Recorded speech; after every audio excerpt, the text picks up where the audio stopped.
Hello again everybody, this is Dr. Enthusiasm. I just want to talk to you about Feng Shui.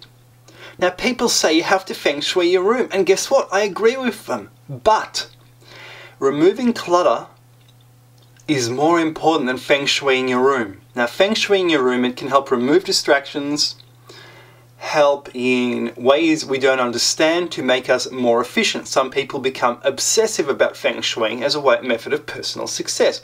But look, it's not necessary. All you have to do is get rid of the clutter, and then you have done most of the work. Now, clutter is something that is not, my definition is, it is something that is not helping you get towards the goal where you want to go. Now, take this for example. Look, this is archaeological layers here. You don't need this. There's a lot of stuff here which is not congruent with where this guy wants to go, but you know, that's fine. That's fine. Maybe it's working for him, and if it's working for him, stick with it. Now, we're going to look at lots of desks here. Trump's desk. Now, I'm going to talk to you a little bit about Feng Shui. A Feng Shui room is something like this. It looks kind of like a museum, and it's sort of Spartan and all this. Now, if this was Feng Shui correctly, the desk would be against the wall, and he would be behind the desk facing away in this direction. So it wouldn't be quite on the wall, but it would be close to the wall, and he would have a view of the window as well as the front door. And when you have your back to the wall, that's called the power position in Feng Shui, and that's generally how Feng Shui consultants try to arrange a desk in a room for maximum productivity. Like this, you kind of feel like someone's lurking behind you, these windows, and I don't know if it's the best position for a desk, but hey, it's worked for America. Hasn't it worked for America? If it works, stick with it. Andrew Carnegie, brilliant genius. This desk is not in a very good Feng Shui position, but it didn't stop him making billions of dollars. And it doesn't have too much clutter around here. Everything is organized perfectly. Without this organization, it would be a few billion less, I promise you.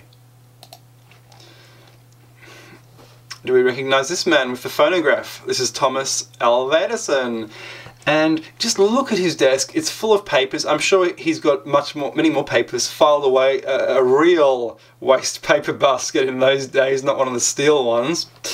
What really was a basket. And you see his old chair. You see chairs like this in state libraries these days around the world, where they've held on to them from 100 years ago.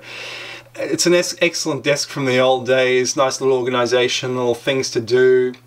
It worked for him. And I'm not sure about the arrangement of the room.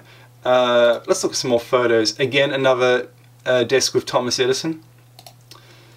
This is Einstein's desk on the day he died. As you see, it's clutter. Now, Feng Shui people say remove clutter. They say get rid of clutter.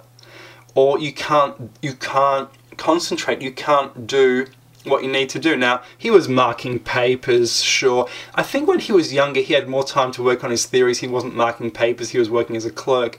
Later on, he got caught up in this stuff, and he was actually less successful in later life because he was working on theories which have not borne fruit after him.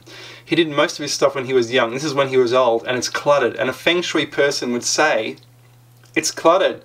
That's why you should get rid of the clutter. And I'm saying, look, Feng Shui is not everything. It's good, but it ain't everything. And actually, I think, but by the way, I think his desk was cleaner when he was younger. Look, this is Trump, obviously, and the desk is actually not in a bad position because he's actually facing the front door, which is where you're supposed to be. The one problem is that the window behind him, which it creates a lurking distraction in the subconscious, which a Feng Shui person might not like. However, I think you know, he's done amazing with this room. It's quite tidy, although there's a lot of stuff in there. It's still organized, and that's a good thing. Do we recognize him? It's Steve Jobs, and yep. Look, he's got. Firstly, he's got. I believe you need a large monitor to organize everything. That does help. It's actually a good room, because his back is to the, Feng Shui wise, his back is to the wall, and he's got a view out the window. So he's actually organized this really well. I think it's a great room. It's a great layout. It follows the laws of what you want in Feng Shui. The clutter, yeah, whatever. Look, he was successful, right? Some Feng Shui people have zero clutter. Zero. But look what he did with his life. So I'm telling you, Feng Shui is not everything.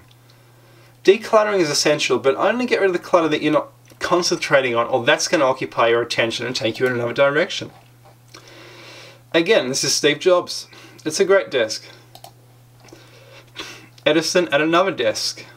This was his laboratory, I suppose. Yep, Mark Twain, 1901, looking very serious. Look how messy his desk was. This is the desk of a hard worker, for sure. And he was a universal genius, known for his wit, amazing wit. He said Australians, he toured the world. He said Australians, for instance, he said they go to palatial train stations to be ferried around in cattle trains. You know, just his wit told the truth. So he's probably analysing the photographer and thinking about something like that.